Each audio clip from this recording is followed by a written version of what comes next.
You already have a closing attorney for your home purchase in the state of Connecticut. You just don't know who they are. If you're buying or selling a home in the state of Connecticut, realize that Connecticut, an attorney is legally required. It's not optional. Connecticut is one of the few states in our country where a licensed attorney must represent you in the closing process. It's a legal requirement to purchase or sell a home. Here's the problem. Because nobody told you that you needed an attorney earlier in the process, you might just end up being appointed an attorney that the lender recommended.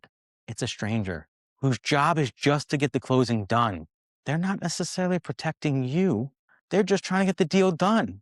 And that difference could cost you thousands of dollars and even worse, get you to have a house with problems that nobody caught earlier. I'm attorney Kishore Kapoor, a residential real estate closing attorney here in the state of Connecticut.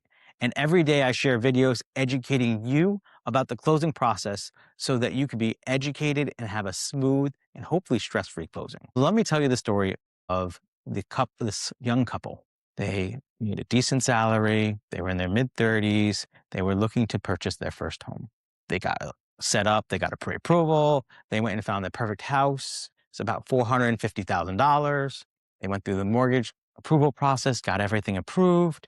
Their title search came back good, which I know you see my videos, there's enough problems with title searches. They get the clear to close.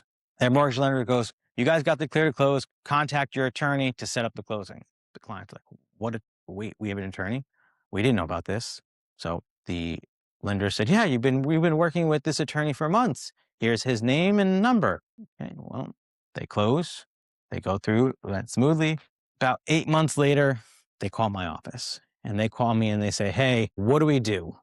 We closed on our home 8 months ago and we just got a letter from the town saying that the beautiful sun porch that we love was added on without a building permit.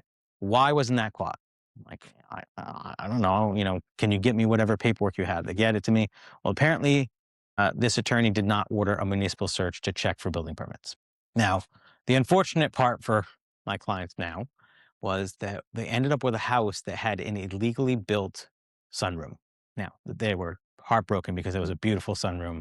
So here's the issue. Because they didn't have the sunroom permitted, it either needed to be ripped out and rebuilt or just completely ripped out. The clients had to go through the process of applying for permits and getting the permits approved. Luckily for them, everything was done to code. The town worked with them. They got it resolved. But this was something that the title search wouldn't reveal, and this was something a municipal search would do, and unfortunately that attorney did not. That's the danger of just working with whoever the bank's going to point to, because they're not going to take that extra step. They're just going to do the bare minimum as what's required by the lender. I see this happen all the time, especially with a lot of the online lenders. So let me tell you the story of another client. This was a seller. She was selling her home and she had lived there for 25 years. Everything went smoothly. She had an attorney that the realtor recommended, and there's nothing wrong with that, but you need to do your own due diligence. Call that attorney. Make sure that they actually handle a lot of real estate closings, and it's not the realtor's friend, or it's not the realtor's first or few transactions. This is just the guy that or woman that they had met. So this client represented, we get the title search. The title search reveals that there's an old mortgage. Lucky for her that this realtor recommended my firm, and we reviewed the title search early enough in the process. As we're reviewing it, we discover there's an old mortgage from 1999. Now, you were wondering, well, she's owned the house for 25 years. Yes, but there's still an outstanding debt. Whether it's been paid or not is not the issue. The issue is that it's open and recorded on the land records. So now we needed to scramble and causing more and more delays that she needed to resolve. Her closing got delayed 3 weeks. And that's because it took me that much time to find and track down this old mortgage release. Now, we've heard stories, and we've been on the purchase side of some of these deals, where somebody didn't find this out or realize this until the day before closing. Now, our closing got delayed 3 weeks. So here are a few lessons you need to take away from here. Connecticut is a state that requires an attorney in order to close. It is law. Yes, it is a requirement by state law that you have a representative, and that representative has to be a licensed attorney. This law came out in 2019, if anyone is curious.